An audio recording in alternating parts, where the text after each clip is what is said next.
contra la propiedad intelectual. Por Stephen Kinsella.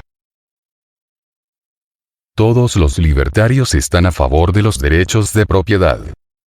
Y están de acuerdo en que los derechos de propiedad incluyen derechos sobre recursos tangibles. Tales recursos tangibles incluyen bienes inmuebles, como terrenos y casas, y bienes muebles, como automóviles y relojes. Además, los libertarios apoyan el derecho de cada uno sobre su propio cuerpo. Los libertarios sostienen unánimemente que todos los recursos tangibles escasos están sujetos a control legítimo, o propiedad, por parte de individuos específicos. A medida que nos alejamos de lo tangible, hacia lo intangible, las cosas se vuelven más difusas. El derecho a la reputación y contra el chantaje, por ejemplo, son derechos sobre cosas muy intangibles. La mayor parte de los libertarios se oponen a las leyes contra el chantaje. Y muchos se oponen a la idea de un derecho a la reputación. El concepto de propiedad intelectual es también muy discutido. ¿Existen derechos individuales sobre las creaciones intelectuales? ¿Debería el sistema legal proteger tales derechos? A continuación resumiré la ley estadounidense actual sobre derechos de propiedad intelectual. Después revisaré distintos puntos de vista libertarios sobre derechos de propiedad intelectual. Y presentaré lo que considero el punto de vista correcto. Resumen de la ley de propiedad intelectual. Tipos de propiedad intelectual. La propiedad intelectual es un concepto amplio, que abarca varios tipos de derechos reconocidos legalmente, que surgen de algún tipo de creatividad intelectual, o que están de alguna forma relacionados con ideas. Los derechos de propiedad intelectual son derechos sobre cosas intangibles, tales como ideas expresadas o incorporadas, en una aplicación práctica. Tom Palmer lo dice de esta manera. Los derechos de propiedad intelectual son derechos sobre objetos ideales, que se distinguen del objeto material en que han sido concretizados. En los actuales sistemas legales, la propiedad intelectual incluye por lo menos, los derechos de autor, las patentes, los secretos industriales, y las marcas registradas. Derechos de autor. El derecho de autor es un derecho otorgado a autores de obras originales, tales como libros, artículos, películas, y programas de computadora. El derecho de autor otorga el derecho exclusivo de reproducir, preparar trabajos derivados, y presentar o exponer un trabajo públicamente. El derecho de autor solo protege la forma o expresión de las ideas, no las ideas subyacentes mismas. Aunque un derecho de autor puede ser registrado para obtener ventajas legales, no necesita ser registrado para existir. En vez de eso, el derecho de autor empieza a existir automáticamente en el momento en que la obra se fija en un medio de expresión tangible. Y dura toda la vida del autor, más 70 años. Patente. Una patente es un derecho de propiedad sobre invenciones. Esto es, sobre dispositivos o procesos que realizan funciones útiles. Una ratonera nueva, o mejorada, es un ejemplo de tipo de dispositivo que puede ser patentado. La patente otorga al inventor un monopolio limitado para la fabricación, utilización, o venta del invento. Sin embargo, la patente en realidad solo da a su poseedor el derecho a excluir. Esto es, prevenir que otros usen la invención patentada. No garantiza realmente el derecho a usar la invención patentada. No toda innovación o descubrimiento es patentable. La Corte Suprema de Estados Unidos, por ejemplo, ha identificado 3 categorías no patentables. Las leyes de la naturaleza, los fenómenos naturales, y las ideas abstractas. Sin embargo, reducir ideas abstractas a cierto tipo de aplicación práctica, es decir, un resultado útil, concreto, y tangible, sí es patentable. Las patentes en Estados Unidos, desde junio de 1995, duran 20 años desde la fecha de presentación de la solicitud de la patente. Secreto industrial.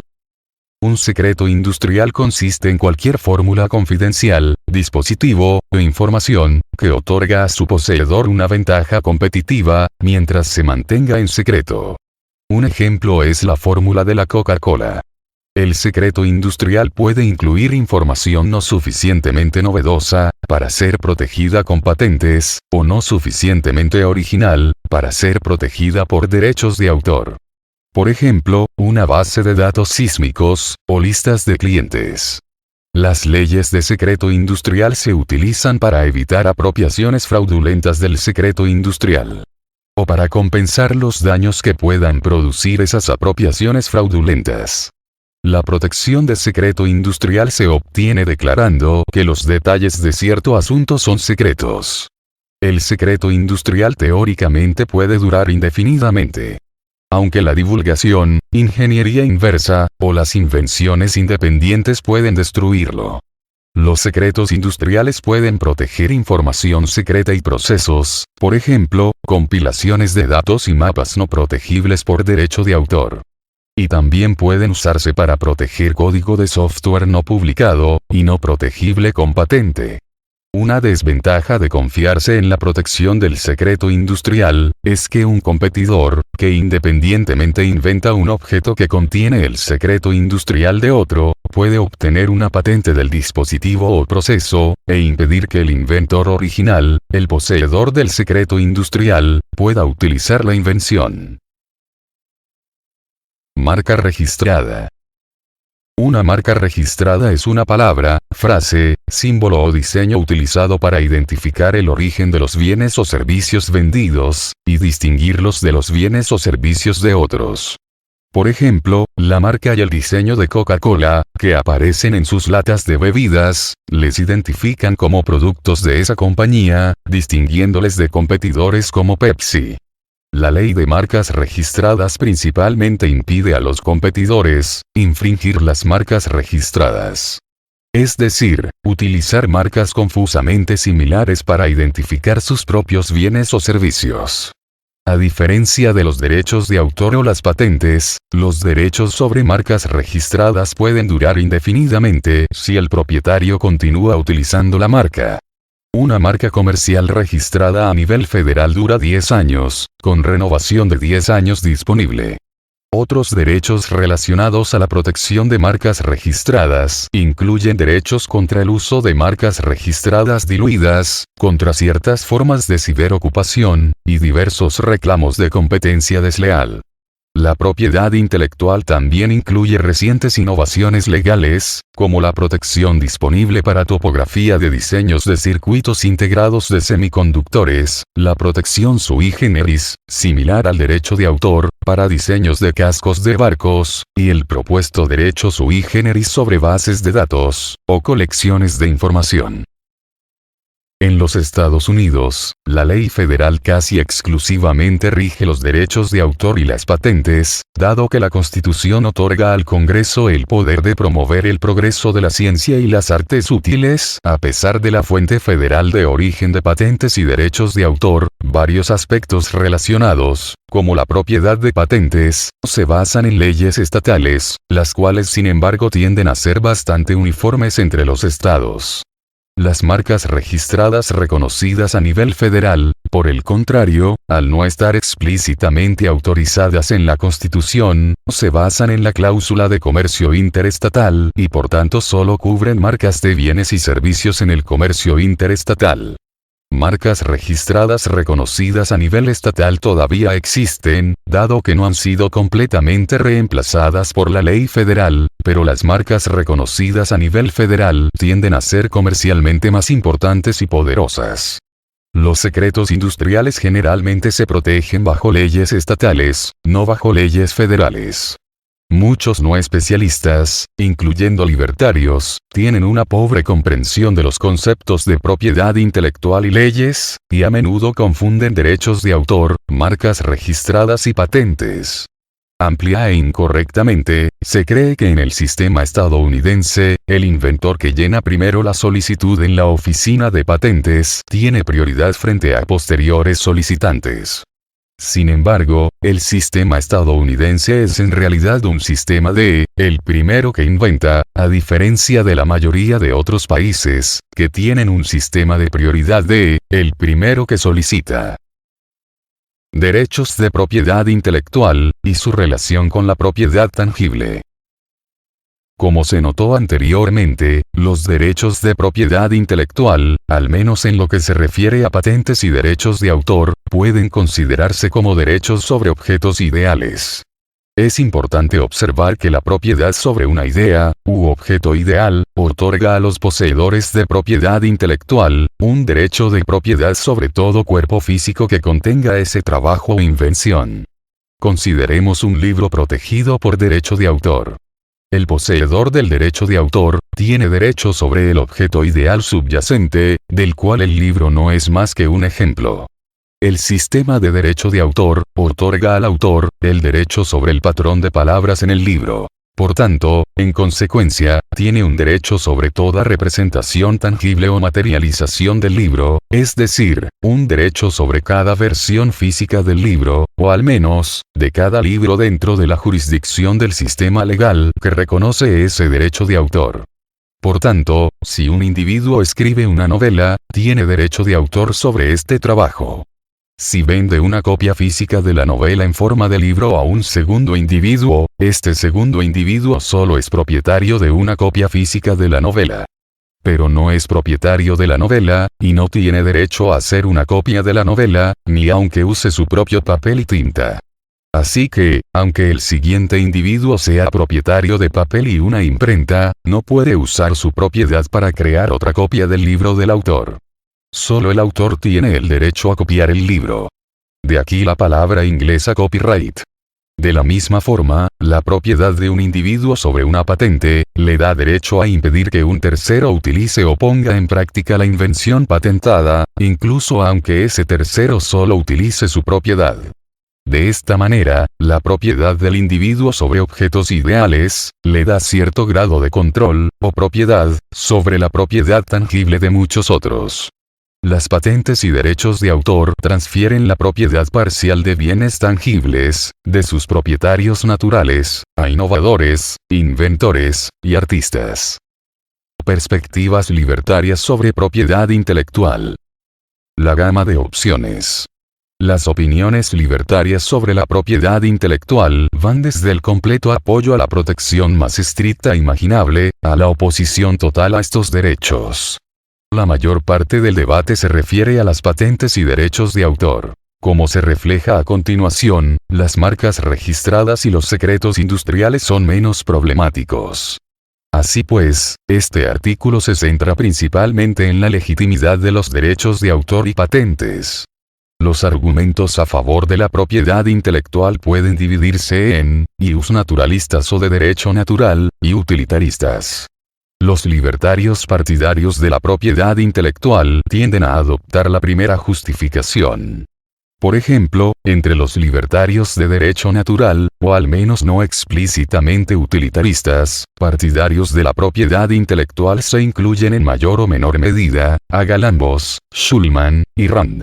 Entre los precursores de los libertarios modernos, tanto Spooner como Spencer apoyan la propiedad intelectual, basándose en principios morales, y de ley natural. De acuerdo con la visión de derechos naturales de la propiedad intelectual de algunos libertarios, las creaciones de la mente son tan dignas de protección como lo es la propiedad tangible. Ambas son producto del trabajo y la mente de uno. Dado que cada uno es propietario de su propio trabajo, uno tiene un derecho natural a los frutos del trabajo propio. Bajo este punto de vista, igual que uno tiene derecho a cosechar lo que planta, también tiene derecho a las ideas que genera y las artes que produce. Esta teoría se basa en la noción de que cada uno es propietario de su propio cuerpo y trabajo, y por tanto de sus frutos, incluyendo las creaciones intelectuales. Un individuo crea un soneto, una canción, una escultura, utilizando su propio cuerpo y trabajo. Por tanto tiene derecho a ser propietario de esas creaciones, porque son consecuencia de otras cosas de las que es propietario. También hay argumentos utilitarios a favor de la propiedad intelectual. El juez federal Richard Posner es un notorio utilitarista, aunque no libertario, partidario de la propiedad intelectual. Entre los libertarios, el anarquista David Friedman analiza y parece apoyar la propiedad intelectual sobre bases legales y económicas, una estructura institucional utilitarista. El argumento utilitarista presupone que debemos elegir leyes y normas que maximicen la riqueza o la utilidad. En lo que se refiere a los derechos de autor y patentes, la idea es que una mayor innovación artística o inventiva, nos lleva hacia una mayor riqueza. Los bienes públicos y el efecto gorrón, o free rider, reducen esa cantidad de riqueza por debajo de un nivel óptimo. Es decir, a un nivel inferior del que tendríamos, si hubiera leyes adecuadas de propiedad intelectual sobre los libros. Por tanto, la riqueza se optimiza, o al menos se incrementa, otorgando monopolios sobre derechos de autor y patentes, que incentiven autores e inventores a innovar y crear. Por otro lado, hay una larga tradición de oposición a los derechos de autor y patentes. Los opositores modernos incluyen a Rothbard, McElroy, Palmer, Lepage, Bucaert, y yo. Asimismo, Benjamin Tucker se opuso vigorosamente a la propiedad intelectual en el periódico individual anarquista del siglo XIX, Liberty. Estos comentaristas apuntaron los muchos problemas que presentan los argumentos convencionales de utilitaristas y de derecho natural para justificar los derechos de propiedad intelectual. Estos argumentos y otros problemas de los argumentos habituales a favor de los derechos de propiedad se examinan a continuación. Defensas utilitarias de propiedad intelectual. Los partidarios de la propiedad intelectual la justifican a menudo desde una perspectiva utilitaria. Los utilitaristas sostienen que el fin de favorecer más innovación y creatividad justifica los inmorales medios de restringir la libertad de los individuos a usar su propiedad física como les plazca. Pero hay tres problemas fundamentales en justificar cualquier ley o derecho, sobre bases estrictamente utilitarias. En primer lugar, supongamos que la riqueza, o utilidad, puede maximizarse adoptando ciertas reglas legales. El tamaño del pastel se incrementa. Pero incluso así, esto no demuestra que estas reglas estén justificadas. Por ejemplo, puede argumentarse que la utilidad neta mejoraría, si se redistribuyera la mitad de la riqueza del 1% más rico de la sociedad, al 10% más pobre. Pero incluso si el robo de la propiedad de una persona, para dársela a una segunda persona, incrementara el bienestar de la segunda, más de lo que disminuye el de la primera. Si es que acaso pudiera hacerse dicha comparación. Esto no implica que estuviese justificado el robo de la propiedad de la primera persona. La maximización del bienestar no es el objetivo de la ley, sino la justicia. Dar a cada uno lo suyo. Incluso si la riqueza global se incrementara debido a las leyes de propiedad intelectual, esto no implicaría que, el supuestamente deseable resultado, justificara la inmoral violación de ciertos derechos individuales al uso de su propiedad como les parezca. Además de los problemas éticos, el utilitarismo no es coherente. Implica necesariamente realizar ilegítimas comparaciones de utilidades interpersonales, como cuando los supuestos costos de las leyes de propiedad intelectual se restan de los supuestos beneficios, para determinar si esas leyes ofrecen un beneficio neto. Pero no todos los valores tienen un precio de mercado. De hecho, ninguno lo tiene. Mises demostró que incluso para bienes que tienen un precio de mercado, el precio no sirve como medición del valor del bien. Finalmente, aunque dejemos de lado los problemas relacionados con las comparaciones sobre utilidades interpersonales, y la justicia de la redistribución, y sigamos utilizando técnicas de medición utilitarias estándar, no está claro en absoluto que las leyes de propiedad intelectual produzcan cambio alguno, positivo o negativo, en la riqueza general. Se puede debatir si los derechos de autor y las patentes son realmente necesarios para incentivar la producción de trabajos creativos e invenciones, o si las ganancias incrementales en innovación superan los inmensos costos de un sistema de propiedad intelectual. Los estudios econométricos no demuestran concluyentemente ganancias netas en riqueza. Quizá hubiera incluso más innovación si no hubiera leyes de patentes, quizá hubiera más dinero disponible para investigación y desarrollo, si no se tuviera que gastar en patentes y reclamaciones. Es posible que las empresas tuvieran un incentivo aún mayor para innovar, si no pudieran confiar en un monopolio de casi 20 años. Sin duda el sistema de patentes tiene costos. Tal y como se indicó, las patentes solo pueden obtenerse para aplicaciones prácticas de ideas, no para ideas más abstractas o teóricas. Esto desvía recursos de la investigación y desarrollo teóricos. No está claro que la sociedad esté mejor con relativamente más invenciones prácticas y relativamente menos investigación y desarrollo teóricos. Además, muchas invenciones se patentan por razones defensivas, lo que ocasiona gastos en abogados y pagos en las oficinas de patentes. Si no hubiera leyes de patentes, por ejemplo, las compañías no gastarían dinero en obtener o defenderse ante patentes ridículas como las que aparecen en el apéndice. Simplemente, no se ha demostrado que la propiedad intelectual lleve a ganancias netas en riqueza. ¿Acaso no tenían la carga de la prueba, los partidarios del uso de la fuerza contra la propiedad de otros? Debemos recordar que cuando alguien es partidario de ciertas leyes y derechos, y se preocupan por su legitimidad, se preguntan sobre la legitimidad y ética del uso de la fuerza. Preguntarse si una ley debe dictarse o existir es preguntarse: ¿es correcto emplear la fuerza contra ciertas personas en ciertas circunstancias? No sorprende que esta pregunta en realidad no se aborde en el análisis de la maximización de la riqueza. El análisis utilitarista es confuso y quebradizo. Hablar sobre el incremento en el tamaño del pastel resulta metodológicamente incorrecto. No hay evidencia clara de que el pastel crezca con propiedad intelectual. Más aún, el crecimiento del pastel no justificaría el uso de fuerza contra la legítima propiedad de otros. Por estas razones, los argumentos utilitaristas a favor de la propiedad intelectual no son convincentes. Algunos problemas con los derechos naturales. Otros libertarios partidarios de la propiedad intelectual argumentan que ciertas ideas merecen protección como derechos de propiedad porque son creaciones. Rand apoyaba las patentes y derechos de autor, como la implementación legal de la base de todos los derechos de propiedad. El derecho del hombre al producto de su mente. Para Rand, los derechos de propiedad intelectual son de alguna forma, la remuneración del trabajo productivo. Es justo que un creador participe en los beneficios de que otros utilicen su creación. Por esta razón, se opone en parte a las patentes y derechos de autor perpetuos, puesto que los herederos futuros y no nacidos del creador original no son los responsables mismos de la creación de los trabajos de sus antepasados. Un problema con la opinión basado en la creación, es que solo protege ciertos tipos de creaciones, salvo que por supuesto, toda idea útil estuviera sujeta a propiedad. Pero la distinción entre protegible y no protegible, es necesariamente arbitraria. Por ejemplo, las verdades filosóficas, matemáticas, o científicas, no pueden protegerse bajo la ley actual, ya que el intercambio comercial y social se vería entorpecido, cada vez que una nueva frase, verdad filosófica o similar, fuera considerada de propiedad exclusiva de su creador.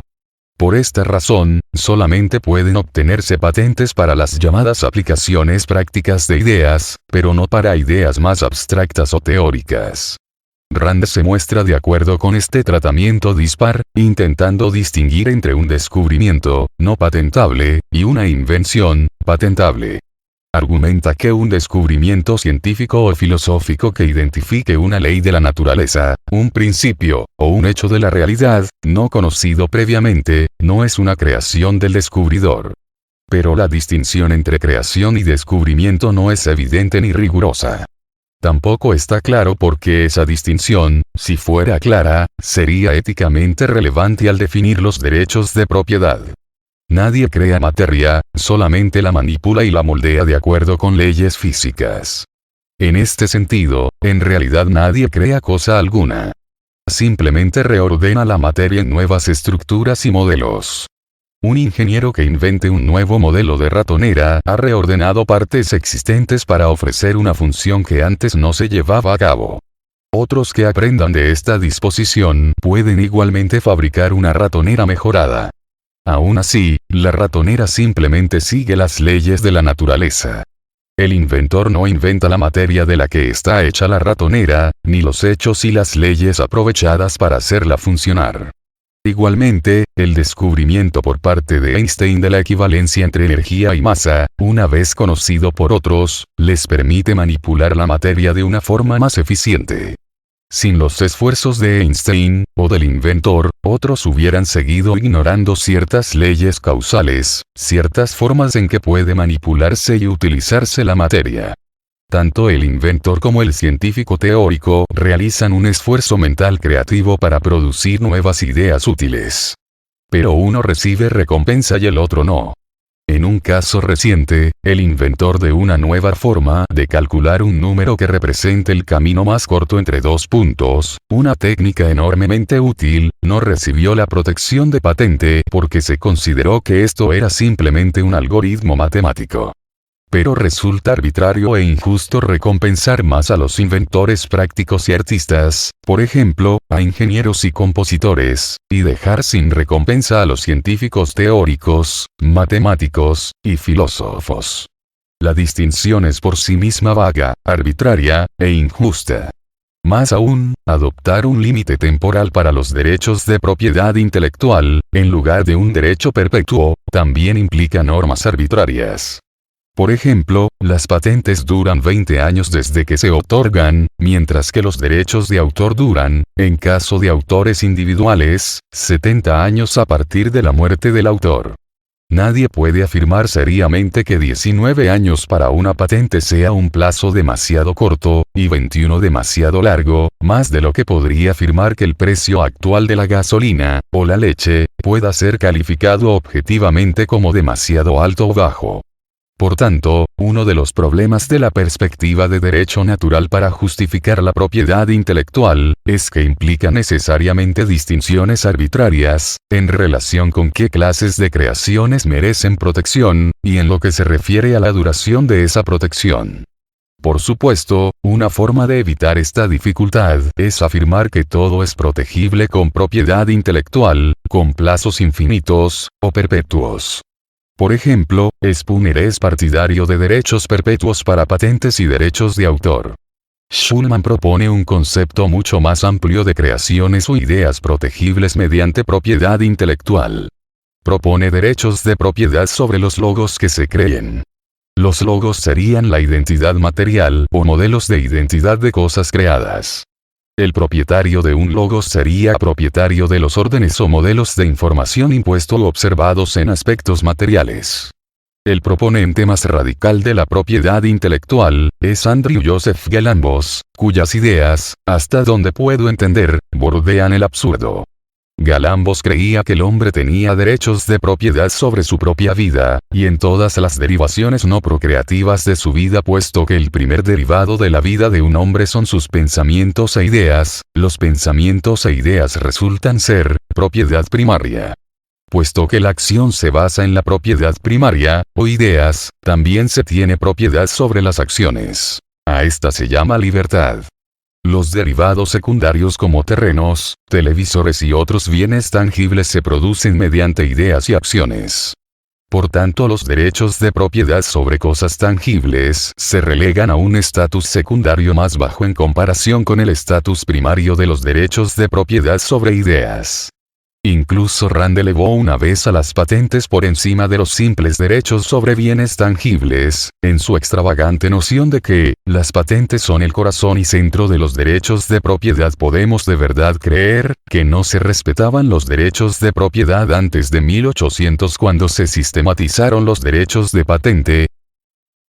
Galambos llevó sus ideas a extremos ridículos, afirmando un derecho de propiedad sobre sus propias ideas, y reclamando a sus estudiantes que no repitieran lo que decía, echando un níquel en una caja común cada vez que utilizaba la palabra libertad, como un royalty para los descendientes de Thomas Paine, supuesto inventor de la palabra libertad.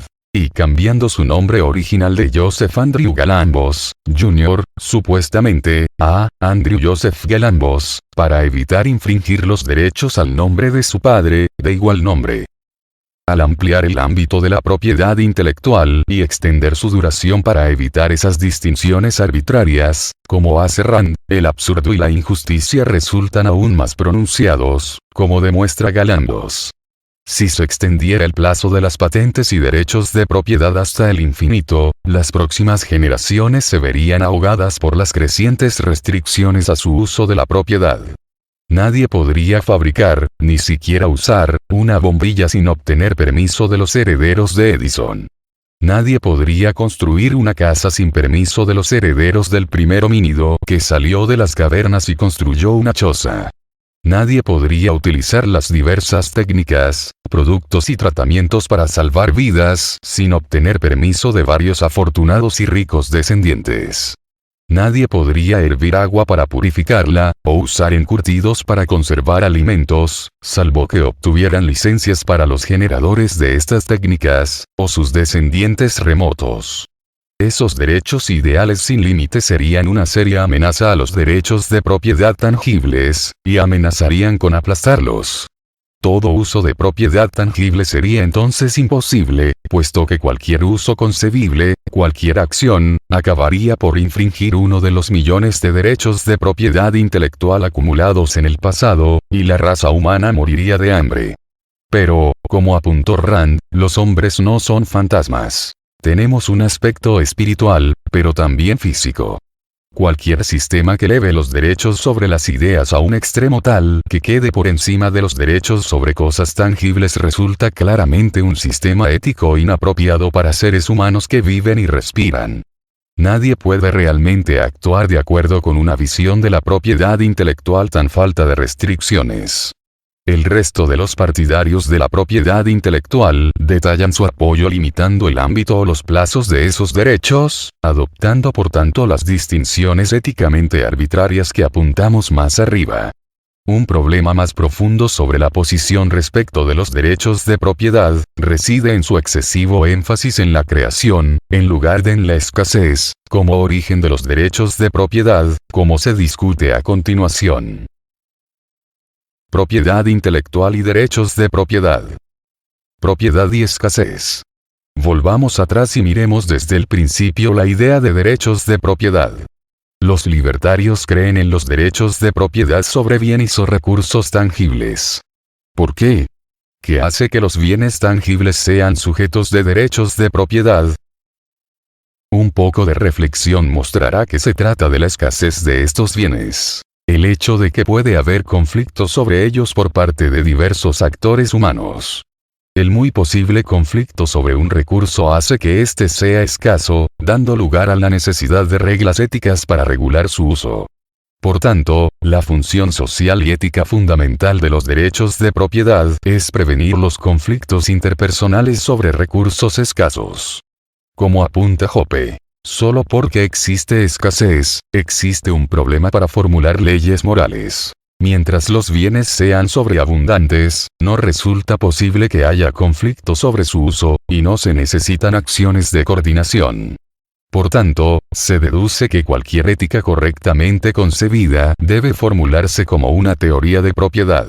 Es decir, una teoría sobre la asignación de derechos de control exclusivo sobre bienes escasos. Porque solo entonces resulta posible evitar conflictos de otra forma inevitables e irresolubles. Otros pensadores que reconocen la importancia de la escasez al definir qué es la propiedad, son Plant, Hume, Palmer, Rothbard y Tucker. La naturaleza contiene cosas que son económicamente escasas. Mi uso de esa cosa entra en conflicto con, o excluye, el uso de otro, y viceversa. La función de los derechos de propiedad es evitar el conflicto interpersonal sobre recursos escasos, otorgando la propiedad exclusiva de los recursos a individuos específicos. Para llevar a cabo esta función, los derechos de propiedad deben ser a la vez visibles y justos.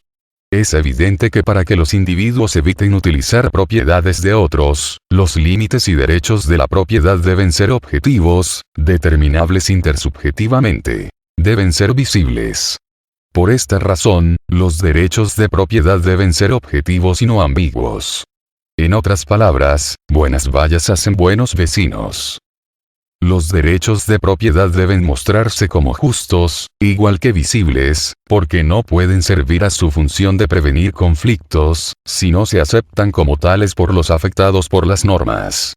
Si los derechos de propiedad se establecen injustamente o sencillamente se obtienen por la fuerza, es como si no hubiera derechos en absoluto. Es de nuevo sencillamente el poder contra el derecho. Es decir, la situación previa a los derechos de propiedad.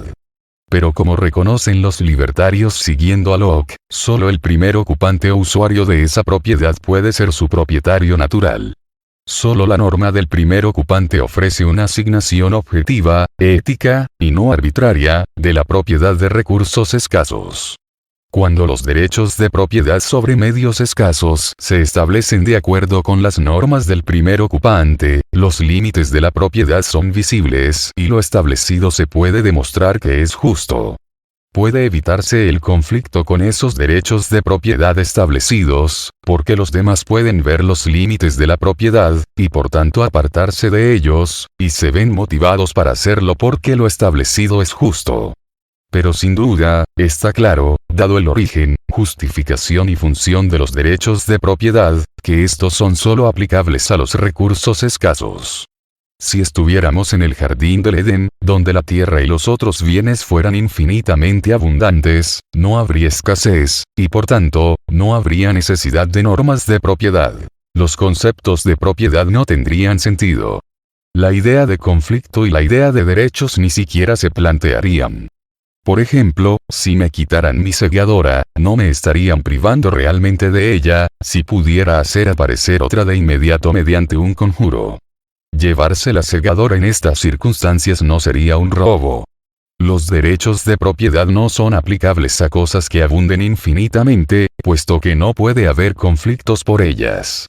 Por tanto, los derechos de propiedad deben tener límites objetivos y discernibles, y ser asignados de acuerdo con la norma del primer ocupante. Además, solo pueden aplicarse a recursos escasos. El problema con los derechos de propiedad intelectual, es que los objetos ideales protegidos por ellos, no son escasos, y además no son ni pueden ser asignados de acuerdo con la norma del primer ocupante. Como veremos. Escasez a ideas. Igual que la segadora que se reproduce mágicamente, las ideas no son escasas. Si invento una técnica para recolectar algodón, si alguien lo recolecta de esa manera no me quita la técnica. Todavía tengo mi técnica, y mi algodón. El uso del otro no excluye el mío. Ambos podemos usar mi técnica para recolectar algodón. No hay escasez económica, ni posibilidad de conflicto sobre el uso de un recurso escaso. Por tanto, no hay necesidad de exclusividad. Igualmente, si alguien copia un libro que yo escribí, yo seguiré teniendo el libro original, y también seguiré teniendo la secuencia de palabras que constituye el libro. Así pues, las obras de autor no son escasas en el mismo sentido que lo son los terrenos o los coches. Si alguien se lleva mi coche, ya no lo tengo. Pero si alguien toma el patrón secuencia del libro, y lo usa para hacer su propio libro físico, seguiré teniendo mi propia copia. Lo mismo vale para invenciones, y de hecho, para cualquier patrón secuencia, o información que uno genere o tenga. Como escribió Thomas Jefferson, él mismo un inventor, así como en primer examinador de patentes de Estados Unidos, el que recibe una idea de mí, recibe instrucción sin que yo pierda la mía, igual que quien enciende su vela con la mía, recibe luz sin dejarme a mí en la oscuridad. Puesto que el uso de la idea de otro, no le priva de su uso, no es posible el conflicto sobre su uso. Por tanto, las ideas no pueden ser parte de los derechos de propiedad. Incluso Rand aceptó que, la propiedad intelectual no puede consumirse. Las ideas no son escasas por naturaleza. Sin embargo, al reconocer un derecho sobre un objeto ideal, se crea escasez donde no existía antes. Como explica Arnold Plant, es una peculiaridad de los derechos de propiedad sobre patentes, y derechos de autor, que no aparecen por la escasez de los objetos apropiados. No son consecuencia de la escasez. Son la creación deliberada de la ley estatutaria, y mientras en general la institución de la propiedad privada lleva a la preservación de los bienes escasos, tendiendo a hacernos sacar lo más posible de ellos, los derechos de propiedad en patentes y derechos de autor hacen posible la creación de escasez en los productos apropiados que de otra manera no podría mantenerse. Bucaer también argumenta que la escasez natural es la que da lugar a la necesidad de normas de propiedad, y que las leyes de propiedad intelectual crean una escasez artificial e injustificable. Como indica, la escasez natural es la consecuencia de la relación entre el hombre y la naturaleza. La escasez es natural cuando es posible concebirla antes de cualquier acuerdo humano institucional contractual. La escasez artificial, por otro lado, es resultado de esos acuerdos. La escasez artificial difícilmente puede servir de justificación para el entramado legal que la causa. Ese argumento sería completamente circular. Por el contrario, la propia escasez artificial necesita una justificación. Así, Bucaer mantiene que, solo las entidades escasas naturalmente sobre las que control físico es posible son candidatas para protección con derechos de propiedad reales. Para objetos ideales, la única protección posible es la que se obtiene a través de derechos personales, es decir, contratos, como se verá más abajo. Solo los recursos escasos y tangibles son posibles objetos de conflictos interpersonales, por lo que solo a ellos son aplicables las normas de propiedad. Por tanto, las patentes y los derechos de autor son monopolios injustificables otorgados por la legislación gubernamental. No es sorprendente que, como apunta Palmer, el privilegio monopolístico y la censura se encuentran en la raíz histórica de las patentes y los derechos de autor. Es este privilegio monopolístico lo que crea una escasez artificial, donde antes no existía. Recordemos que los derechos de propiedad intelectual otorgan a los creadores derechos parciales de control sobre la propiedad tangible de todos los demás. El creador tiene posesión parcial sobre las propiedades de otros, en virtud de su derecho de propiedad intelectual, puesto que puede prohibirles realizar ciertas acciones con su propiedad. Por ejemplo, el autor puede prohibir a un tercero escribir cierta serie de palabras en las hojas en blanco, de propiedad del tercero, y con su tinta, también de propiedad del tercero. Es decir, simplemente creando una expresión original de ideas, simplemente pensando o grabando cierta información original, o encontrando una nueva forma de usar su propiedad, una receta, el creador de propiedad intelectual, instantánea y mágicamente se convierte en propietario parcial de la propiedad de otros. Adquiere autoridad para decir a terceros algo acerca de cómo esos terceros pueden usar su propiedad. Los derechos de propiedad intelectual cambian el status quo, redistribuyendo la propiedad de individuos de cierta clase, propietarios de bienes tangibles, a individuos de otra, autores e inventores. Por tanto, prima facie, la ley de propiedad intelectual invade o quita la propiedad de los dueños de bienes tangibles, al transferir propiedad parcial a los autores e inventores. Es esta invasión y redistribución de la propiedad, la que debe justificarse con el fin de que los derechos de propiedad intelectual sean válidos. Vemos que las defensas utilitarias no lo consiguen. Posteriores problemas con la defensa basada en derechos naturales se exploran más adelante. Creación versus escasez. Ya se apuntaron más arriba algunas inconsistencias y problemas con las teorías de derecho natural de la propiedad intelectual. Esta sección discute otros problemas relacionados con esos argumentos, desde la perspectiva de la discusión precedente sobre la importancia de la escasez. Como se advirtió previamente, algunos libertarios partidarios de la propiedad intelectual, como Rand, sostienen que la creación es el origen de los derechos de propiedad. Eso confunde la naturaleza y las razones de los derechos de propiedad, que descansan en el hecho innegable de la escasez. Supuesta la escasez, y la correspondiente posibilidad de conflicto en el uso de los recursos, dichos conflictos se evitan, y se consigue la paz y la cooperación, estableciendo derechos de propiedad sobre ellos. Y el propósito de los derechos de propiedad dicta la naturaleza de esas normas. Puesto que si las normas que establecen los derechos de propiedad existen para servir como normas objetivas que todos pueden reconocer, de forma que se eviten los conflictos, no pueden ser sesgadas o arbitrarias. Por esto, los recursos sin dueño pasan a tener propietario, ocupados o apropiados, por parte del primer poseedor. Por tanto, la norma general es que la propiedad de un recurso escaso concreto puede identificarse determinando quién fue el primero que lo ocupó.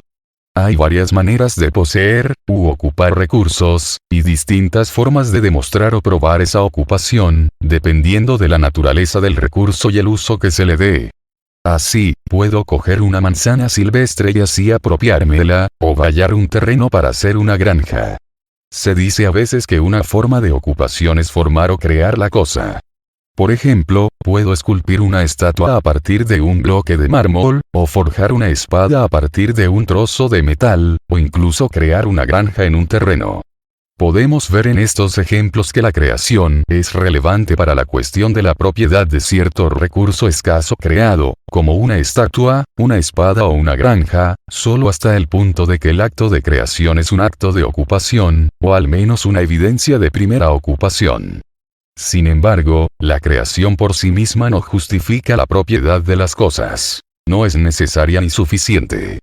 No puede crearse un recurso escaso en posible disputa, sin utilizar previamente los materiales en bruto, usados para crearlo. Pero esos materiales son escasos, y por tanto, los poseo, o no. Si no los poseo, no soy dueño del producto resultante. Si soy dueño de los componentes, entonces, en virtud de esa propiedad, soy dueño de la cosa resultante en la que los transformo. Pensemos en la forja de la espada. Si soy dueño de cierto metal en bruto, porque lo he obtenido de una mina de la que soy propietario, sigo siendo dueño del mismo metal, después de haber dado forma a una espada. No necesito apoyarme en el hecho de la creación para poseer la espada, sino solo en mi propiedad de los factores utilizados para hacerla.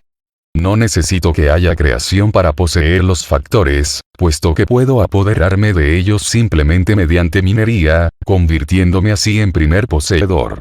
Por otro lado, si fabrico una espada utilizando metal de otro, no soy propietario de la espada resultante. De hecho, puedo deber daños por la transferencia o conversión. Por tanto, la creación no es necesaria ni suficiente para establecer la propiedad. Centrarse en la creación distrae del papel esencial de la primera ocupación, como norma de propiedad para abordar el hecho fundamental de la escasez. La primera ocupación, no el trabajo o la creación, es a la vez necesaria y suficiente para hacerse con los recursos escasos sin dueño. Una razón para el énfasis indebido puesto en la creación como fuente de derechos de propiedad, puede ser el énfasis dado por algunos al trabajo, como medio para la apropiación de recursos sin propietario. Esto se manifiesta en el argumento de que se accede a la propiedad sin dueño con la que se mezcla el trabajo, porque se posee el trabajo propio. Sin embargo, como apunta correctamente Palmer, la ocupación, no el trabajo, es el acto por el cual las cosas externas se convierten en propiedad al fijarse en la primera ocupación, en vez de en el trabajo. Como clave para la propiedad, no es necesario poner a la creación como fuente de derechos de propiedad, como hacen los objetivistas y otros. En lugar de eso, deben reconocerse los derechos de propiedad de los que llegaron primero, o los de aquellos a quienes les fueron transferidos contractualmente, con el fin de evitar el problema omnipresente de conflicto sobre recursos escasos. La creación por sí misma no es necesaria ni suficiente para obtener derechos sobre recursos sin dueño. Más aún, no hay necesidad de sostener la extraña opinión de que uno es propietario de su trabajo, para poseer cosas que uno ocupa en primer lugar. El trabajo es una forma de acción, y la acción no tiene propietario. Más bien es la forma en que algunas cosas tangibles, los cuerpos, actúan en el mundo. El problema con la defensa ius naturalista, o de derecho natural, de la propiedad intelectual, reside entonces, en el argumento de que, dado que un autor-inventor crea algo, tiene por tanto derecho a poseerlo.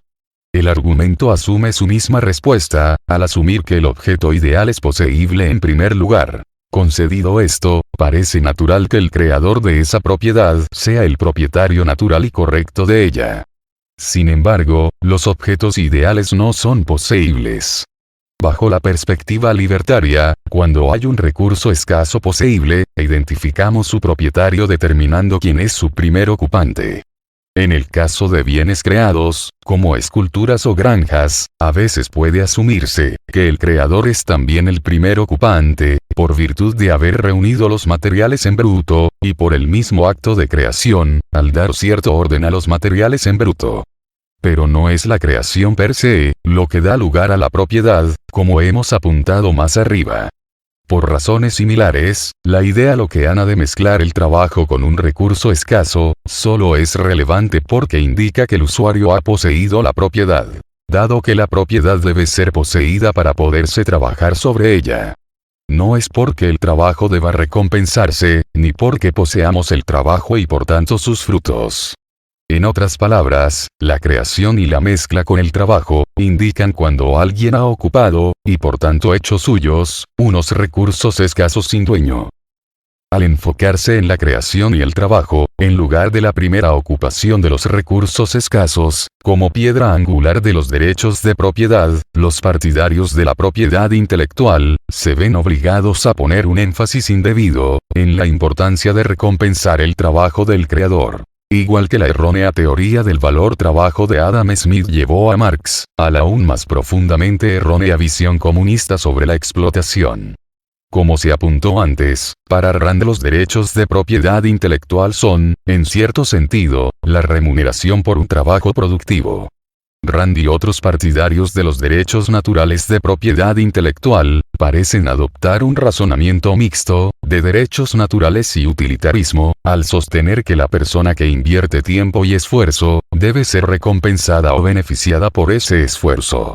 Por ejemplo, Rand se oponía a las patentes y derechos de autor perpetuos, sobre la base de que puesto que los descendientes lejanos no crearon los trabajos de sus ancestros, no merecen ninguna remuneración.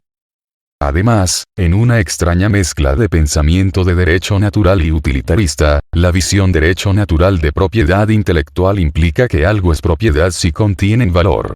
Pero como ha demostrado Hoppe, no puede tenerse derecho de propiedad sobre el valor de la propiedad, sino solo sobre su integridad física. Además, muchas cosas arbitrariamente definidas, pueden adquirir valor económico si el gobierno otorga un monopolio sobre su uso, incluso si no son en modo alguno recursos escasos. Por ejemplo, el monopolio de correos. Por tanto, como las ideas no son recursos escasos, en el sentido de que sea posible conflicto sobre su uso, no resultan ser sujetos adecuados de derechos de propiedad diseñados para evitar dichos conflictos. Dos tipos de apropiación. Sin embargo, ¿qué hay de malo en realidad en reconocer nuevos derechos de propiedad? Después de todo, como las nuevas ideas, creaciones artísticas e innovaciones nos enriquecen, ¿qué daño hace mantenerse al día reconociendo nuevas formas de propiedad? El problema es que si los derechos de propiedad se reconocen sobre recursos no escasos, esto significa necesariamente que disminuyen los derechos de propiedad sobre recursos tangibles en la misma proporción. Puesto que la única manera de reconocer derechos ideales, en nuestro mundo real y escaso, es destinarles derechos sobre bienes tangibles. Que yo tenga un derecho efectivo de patente, significa que tengo algún control sobre los recursos escasos de todos los demás. De hecho, podemos ver que los derechos de propiedad intelectual, implican una norma nueva de adquisición de derechos sobre bienes escasos, que debilita el principio libertario de apropiación. Porque de acuerdo con la apropiación libertaria lockeana, es el primer ocupante de un recurso escaso, previamente sin dueño, quien se lo apropia. Es decir, se convierte en su propietario. Un recién llegado que tome control de todo, o parte de esa propiedad con dueño, es sencillamente un ladrón, porque la propiedad ya tiene dueño. El ladrón establece de hecho una nueva y arbitraria norma de apropiación, que reemplaza la regla del primer ocupante. Esto es, la norma particular de que, yo me convierto en dueño de la propiedad cuando te la quito por la fuerza. Por supuesto, esa regla no es en absoluto una norma, y es claramente inferior a la del primer poseedor. La norma del ladrón es particular, no universal. No es justa, y sin duda no está diseñada para evitar conflictos. Los defensores de la propiedad intelectual, deben también proponer una nueva norma de apropiación, para complementar, o reemplazar, la norma del primer ocupante. deben sostener que hay una segunda forma por la que un individuo puede obtener propiedad tangible. Por ejemplo, el partidario de la propiedad intelectual debe proponer una norma de apropiación como esta. Una persona que aporte una idea útil o creativa, que pueda dirigir a un actor en el uso de su propiedad tangible, obtiene instantáneamente un derecho a controlar toda la propiedad tangible del mundo en relación con usos similares a aquella. Esta novedosa técnica de apropiación es tan poderosa, que otorga al creador derechos sobre propiedades tangibles de terceros que ya tienen dueño. Por ejemplo, al inventar una nueva técnica para excavar un pozo, el inventor puede prohibir al resto del mundo excavar pozos de esa manera, incluso en sus propiedades. Por poner otro ejemplo, imaginemos el tiempo en que los hombres vivían en cavernas. Un tipo listo, llamémosle Gall-Magnon, decide construir un refugio en un campo abierto, junto a sus plantaciones. Sin duda es una buena idea y los demás se dan cuenta de ello. Naturalmente imitan a Gall-Magnon, y empiezan a construir sus propios refugios. Pero el primer hombre que inventa una casa, de acuerdo con los partidarios de la propiedad intelectual, tendría un derecho a prohibir a los demás construir casas en sus propios terrenos, con su propia madera o a cobrarles si las construyen.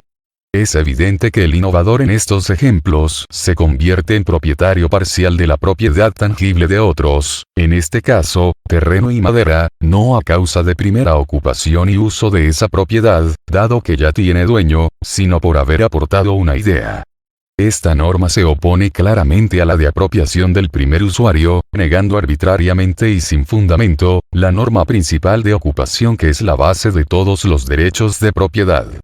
De hecho, no hay razón por la que la mera innovación dé al innovador la titularidad de la propiedad de la que otros ya son dueños. Solo porque una norma pueda proponerse no quiere decir que sea factible o justa. Pueden imaginarse muchas normas arbitrarias por las que pueden establecerse los derechos de propiedad. Por ejemplo, un racista puede proponer que cualquier persona blanca puede apropiarse de cualquier propiedad previamente ocupada por una persona negra. O el tercer ocupante de un recurso escaso se convierte en su propietario. O el Estado puede apropiarse de todos los bienes de capital, aunque hayan sido adquiridos previamente por individuos. O, por decreto legislativo, el Estado puede apropiarse, en forma de impuesto, de parte de patrimonios que ya son propiedad de individuos privados. Todas esas normas arbitrarias de apropiación, incluyendo la norma sobre propiedad intelectual, de que los innovadores se apropian parcialmente de los recursos tangibles de los demás, son injustificables.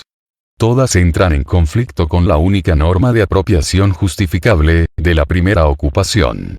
Ninguna establece normas justas y objetivas para evitar los conflictos interpersonales sobre recursos escasos. Las discusiones sobre la protección de derechos sobre ideas, creaciones, u objetos de valor, solo sirven para oscurecer el hecho de que el partidario de la propiedad intelectual se opone al indiscutible derecho de primera apropiación y posesión de propiedad privada. Propiedad intelectual como contrato. Los límites del contrato. La ley debe proteger los derechos individuales al propio cuerpo, y a los recursos escasos legítimamente adquiridos. No hay un derecho natural sobre objetos ideales, sobre innovación o creaciones intelectuales, sino solo sobre recursos escasos. Muchos opositores a los derechos de propiedad intelectual típicamente solo apoyan acuerdos contractuales para proteger ideas e innovaciones. Por ejemplo, supongamos que un individuo escribe un libro, y vende copias físicas del mismo a numerosos compradores, con la condición contractual de que cada comprador se obliga a no hacer o vender una copia del texto. Bajo todas las teorías de contratos, cualquiera de los compradores es responsable frente al autor, al menos por daños y perjuicios si viola esas condiciones. Pero los partidarios de la visión contractual de la propiedad intelectual se equivocan si creen que un contrato privado puede utilizarse para recrear el mismo tipo de protección que permiten los modernos derechos de propiedad intelectual. Las patentes y los derechos de autor se sostienen contra todas las terceras partes, independientemente de si aceptaron o no el contrato. Son derechos reales que obligan a todos, de la misma manera que mi título sobre un terreno obliga a todos a respetar mi propiedad, aunque no tengan un contrato conmigo. Por el contrario, un contrato solo obliga a las partes del mismo. Es como una ley privada entre las partes. No obliga a terceros. Es decir, a quienes no están en privado con las partes originales. Por tanto, si el comprador del libro cuenta a unos terceros, el argumento de la novela comprada, estos terceros no están obligados, en general, por la obligación contractual originaria. Si aprendo cómo ajustar el carburador de mi automóvil para duplicar su eficiencia, o si sé de un poema o argumento de película que haya escrito otro, ¿por qué tengo que hacer como si lo ignorara y evitar actuar en función de este conocimiento? No me he obligado por contrato con el creador. No niego que pueda haber obligaciones contractuales implícitas o tácitas, pero en esas situaciones ni siquiera hay un contrato implícito.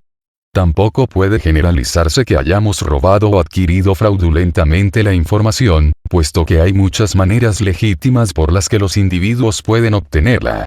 Los trabajos artísticos, por su naturaleza, normalmente se hacen públicos. Igualmente los descubrimientos e innovaciones científicos pueden divulgarse fuera de las partes de acuerdos de confidencialidad. Y sin duda no puede decirse que el uso de mi carburador, o que escribir una novela con el mismo argumento, interfiera físicamente con el uso que haga el creador de su propiedad tangible. Tampoco impide que el creador utilice su propia idea para mejorar su coche o el de otros, o use ese argumento. Por tanto, mi ajuste del carburador no es una vulneración de un contrato, no es un robo y no es un allanamiento de la propiedad tangible del inventor. Manipular mi carburador no viola los derechos del inventor. Como mucho, mi uso de su idea disminuye su valor para el inventor, al dificultar su capacidad de explotarla monopolísticamente. Sin embargo, como hemos visto, no puede tenerse derecho sobre el valor de la propiedad, sino solo sobre su integridad física. Por tanto, el uso del contrato solo nos lleva algo más lejos. El editor puede ser capaz de obligar contractualmente a sus compradores a no copiar su libro, pero no puede impedir que terceros lo publiquen y vendan, salvo que algún contrato lo prohíba. Contratos versus derechos reservados. Por tanto, terceros que no sean parte en el contrato y no se encuentren entre los obligados y obligantes, no se ven afectados por la relación contractual. Por ello, aunque un innovador puede usar un contrato para evitar que determinados individuos puedan usar libremente sus ideas, resulta difícil utilizar una ley contractual estándar para evitar que terceros utilicen ideas que obtengan de otros. Quizás al percibir este problema, algunos partidarios de una cuasi propiedad intelectual, evolucionan de una visión puramente contractual, a una de reserva de derechos, en la que los derechos de propiedad sobre recursos tangibles se contemplan como un conjunto divisible de derechos. Por ejemplo, bajo una visión estándar del conjunto de derechos, el propietario de un terreno puede vender el mineral a una compañía petrolífera, al mismo tiempo que retiene los derechos sobre la superficie, excepto una servidumbre de paso otorgada a un vecino, y un usufructo del terreno para su madre. Recurriendo a la noción del conjunto de derechos, la teoría de la reserva de derechos sostiene que cierto tipo de propiedad intelectual privada puede ser generada privadamente al reservar creativamente derechos para reproducir cosas tangibles vendidas a compradores. Por ejemplo, Rothbard argumenta que uno puede otorgar propiedad condicional, de conocimiento, a otro, al mismo tiempo que retiene el poder de propiedad de diseminar el conocimiento de la invención o, Brown, el inventor de una ratonera mejorada, puede estampar copyright y por tanto, vender el derecho sobre cada ratonera excepto el de reproducirla. Igual que los derechos reales que acompañan a propiedad intelectual legal, esas reservas supuestamente obligan a todos, no solo a los que han contratado con el vendedor original.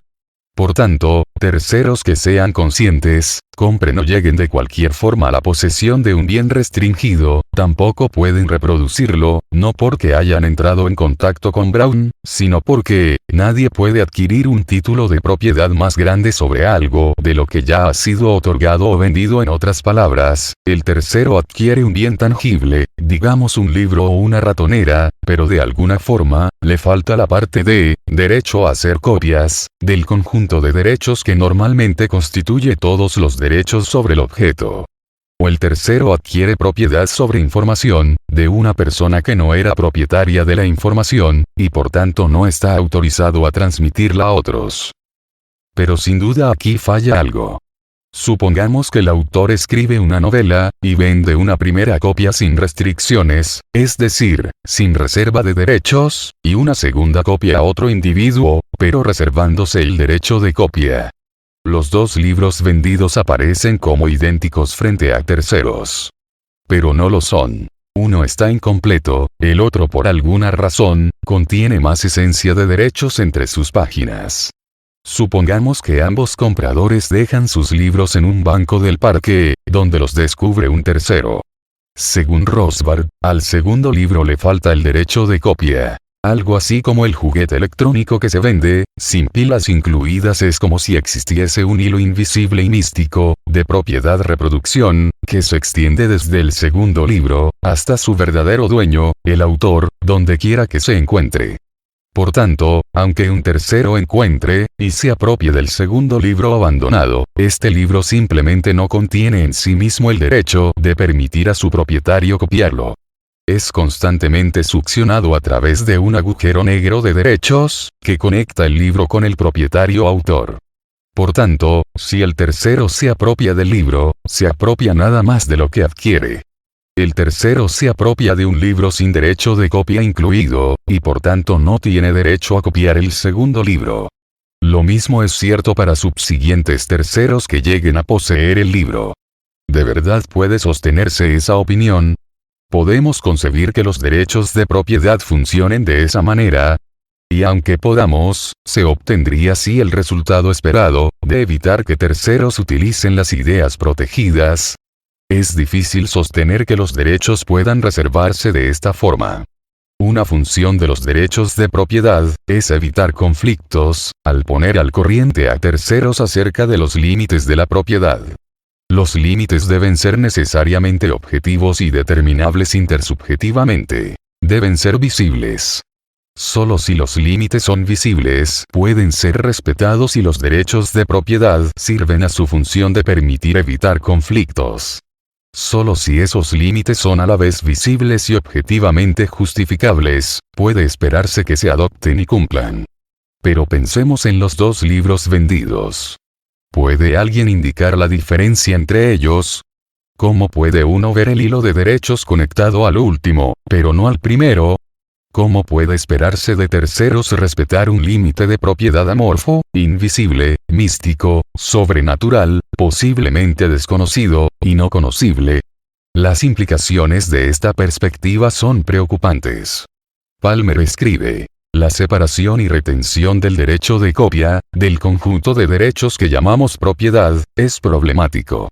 Por ejemplo, ¿puede reservarse el derecho a recordar algo? Supongamos que escribo un libro, y lo ofrezco a alguien para que lo lea, pero retengo un derecho, el de recordarlo. ¿Estaría justificado llevarlo a los tribunales si puedo probar que ha recordado el nombre del protagonista del libro? Los terceros constituyen aún más otro problema para esta teoría. Incluso si el vendedor de un objeto pudiese, de alguna forma, reservarse ciertos derechos de uso con respecto al bien vendido, ¿cómo se evita que terceros utilicen información que aparece o está contenida en ese objeto? Consideremos un tercer individuo que encuentra y lee el libro abandonado, aprendiendo así la información que contiene. Alternativamente consideremos un cuarto individuo que nunca ha estado en posesión o incluso visto el libro, sino que sencillamente aprende la información del libro a través de rumores, grafitis, correo electrónico no solicitado, y cosas así. Ni el tercero ni el cuarto tienen un contrato con el autor, pero ahora poseen cierto conocimiento. Aunque el libro no contenga el derecho de reproducción, ¿Cómo puede evitarse que el tercer y el cuarto individuo utilicen su propio conocimiento? Y aunque digamos que el tercero está de cierta forma obligado, porque hay un aviso de copyright impreso en el libro, una visión insostenible en teoría de contratos. ¿Cómo se obliga al cuarto mediante un contrato o derecho reservado? Rothbard intenta abordar este punto como sigue. Una objeción común se desarrolla como sigue. De acuerdo. Sería delictivo que Green, el comprador, produzca y venda la ratonera de Brown. Pero supongamos que otro, llamémosle Black, que no tiene contrato alguno con Brown, ve la ratonera y se decide, y produce y vende la réplica. ¿Por qué habría que condenarle? La respuesta es, que nadie puede adquirir sobre algo un título de propiedad más grande que el que se le ha otorgado o vendido. Green no posee el derecho íntegro de propiedad sobre su ratonera, de acuerdo con su contrato con Brown, sino limitado en la posibilidad de vender una réplica. Por tanto, el título de Black sobre la ratonera, la propiedad de las ideas que hay en su cabeza, no pueden ser mayores que las de Green, y por tanto él también violaría la propiedad de Brown, aunque él mismo no sea parte real del contrato. Hay muchos problemas con este razonamiento. En primer lugar, Black solo ve la ratonera de Green. No ve ni accede a la idea en la cabeza de Green. Ni siquiera necesita acceder a ella para poder duplicar las funciones evidentes de la ratonera. Además, las ideas en la cabeza no se poseen más de lo que se posee el trabajo. Solo se poseen los recursos escasos. Al perder de vista la escasez como un aspecto necesario para que algo pueda ocuparse, y la regla de la primera ocupación como la manera de poseer las cosas, Rothbard y otros se desvían hacia la noción errónea de que puede tenerse propiedad sobre ideas y trabajo. Si reconocemos que no puede tenerse propiedad sobre las ideas, porque no son recursos escasos, que la creación no es ni necesaria ni suficiente para la propiedad, la primera ocupación sí lo es, y que el trabajo no necesita poseerse para ser un ocupante, el problema que causan esas nociones confusas desaparece. Si de alguna forma, Black llega a poseer las ideas implícitas en lo que Brown inventó, en el ejemplo de Rothbard, resulta que la ve. Es irrelevante que la ratonera no tenga un derecho de copia en ella. Porque Black no necesita ese permiso para usar su propiedad si lo cree adecuado. ¿Cómo puede ocurrir que resultando que ve la ratonera Black se convierta en un violador de los derechos de Brown? Toda acción, incluida la que emplea medios escasos en propiedad, implica el uso de conocimiento técnico. Parte de este conocimiento se obtiene a partir de lo que vemos, incluyendo la propiedad de otros. No tenemos que tener un derecho de copia como parte de un conjunto de derechos, para tener derecho a imponer una forma, o disposición determinada a un objeto de nuestra propiedad. Por el contrario, tenemos derecho a hacer todo lo que querramos con nuestra propiedad, siempre que no invadamos los límites de la propiedad de terceros. No debemos perder de vista este punto libertario crucial. Si poseo un terreno de 100 acres, puedo brincar desnudo en él, no porque el terreno tenga algún derecho a brincar desnudo, sino porque soy el dueño del terreno, y usarlo de esa forma no viola necesariamente los derechos de propiedad de otros. De forma similar, estoy autorizado a hacer lo que quiera con mi propiedad, con mi coche, mi papel, mi procesador de textos, incluyendo mejorar el carburador de mi coche, o usar mi tinta para imprimir palabras en mi papel. Es decir, salvo que esté obligado contractualmente ante otro a restringir mis acciones respecto de mi uso de ese conocimiento, no tengo que encontrar antes en mi propiedad un derecho de usar de cierta forma, porque todas las maneras de usarlo, salvo aquellas que invadan los límites de la propiedad de terceros, están comprendidas en el derecho de uso general de mi propiedad. Los libertarios creemos en los derechos, no en los permisos. No necesitamos recibir permiso para realizar acciones en nuestra propiedad. Contrariamente a las sociedades totalitarias, todo lo que no está prohibido, está permitido. La perspectiva de reserva de derechos revertiría esto, al suponer que cada uso de la propiedad solo es válido si ese derecho de uso en particular puede encontrarse o localizarse de alguna forma en dicha propiedad. Pensemos en el siguiente ejemplo. El granjero Jed descubre petróleo en su terreno. Nadie en millas a la redonda sabe nada sobre el oro negro. Jed piensa comprar los terrenos de sus vecinos por una miseria. Los venderán baratos, puesto que no saben nada acerca del petróleo. En mitad de la noche, su vecino Cutter, que sospecha por el reciente buen humor de Jed, se introduce en su propiedad y descubre la verdad. A la siguiente mañana, en la peluquería de Floyd, Cutter cuenta todo a Clem y a los demás. Uno de ellos se apresura a ir a una cabina, y avisa a un reportero del Wall Street Journal, que resulta ser su sobrino. Pronto resulta ser del dominio común que hay petróleo en los alrededores. Los vecinos pasan a pedir precios exagerados por el terreno, arruinando los planes de Jed. Concedamos que Cutter puede ser procesado por invasión de propiedad y daños. La pregunta es, ¿puede evitarse que los vecinos de Jed actúen de acuerdo con sus conocimientos? Es decir, ¿puede obligárseles de alguna manera a pretender que no saben nada acerca del petróleo, y vender el terreno a Jed por la cantidad en la que hubieran vendido cuando no sabían nada? Por supuesto que no. Poseen sus terrenos y pueden utilizarlos como les parezca. A diferencia de la propiedad tangible, la información no es poseíble. No es propiedad. El poseedor de un reloj robado puede tener que devolverlo, pero mientras que el que adquiere conocimiento no lo obtenga ilícitamente, o violando un contrato, es libre de actuar en consecuencia. Sin embargo, hay que advertir, que de acuerdo a la perspectiva de la reserva de derechos, no se permitiría a los vecinos actuar de acuerdo con sus conocimientos, porque en definitiva los han obtenido de Cutter, un allanador que no tenía la titularidad de ese conocimiento. Por tanto, no podrían haber obtenido un título mayor que el que tenía el propio Cutter. Hay que advertir también que otros, como geólogos que busquen depósitos petrolíferos, no podrían incluir esta información en sus mapas. Deben simular ignorancia hasta recibir permiso de Jed. Esta ignorancia impuesta se corresponde con la escasez no natural impuesta por la propiedad intelectual. Claramente no hay garantía desde la perspectiva de los derechos reservados que pueda prohibir en modo alguno a terceros utilizar el conocimiento que adquieren. Sencillamente, no es legítimo restringir el modo en que un propietario pueda disponer de su propiedad, salvo que se haya obligado contractualmente, o haya adquirido la información violando los derechos del propietario de la misma. Hablar de reservarse el derecho de copia, es simplemente una forma de evitar la noción contractual, de que solo las partes del contrato están obligadas por él. Por tanto, en general, los compradores solo pueden obligarse por contrato con los vendedores a no copiar o incluso revender la cosa.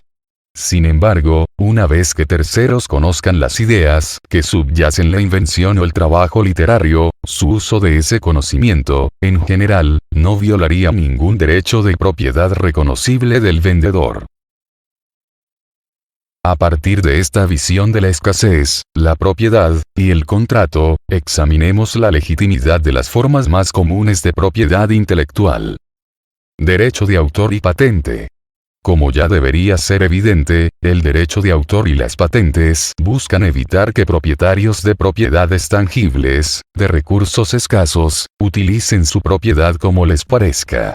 Por ejemplo, tienen prohibido, bajo la ley de las patentes, practicar métodos patentados en su propiedad o modelarla con la forma de dispositivos patentados, aunque hayan inventado independientemente el método o dispositivo.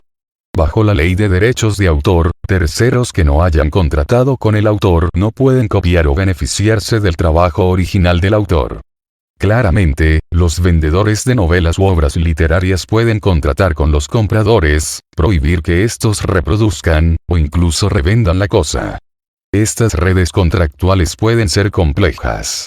Un novelista puede licenciar su historia a un estudio cinematográfico, bajo la condición de que éste obligue a los cines, a obligar a sus clientes, a aceptar no reproducir el argumento de la película, y así sucesivamente. Pero una vez que terceros no implicados en un contrato adquieran esa información, son libres de usarla como les parezca. La perspectiva de los derechos reservados no cambia nada. Por tanto, sería probablemente difícil mantener algo similar a nuestras leyes actuales de patentes y derechos de autor, mediante el solo uso de contratos. Secreto industrial. Los secretos industriales son más fáciles de justificar que las patentes y derechos de autor.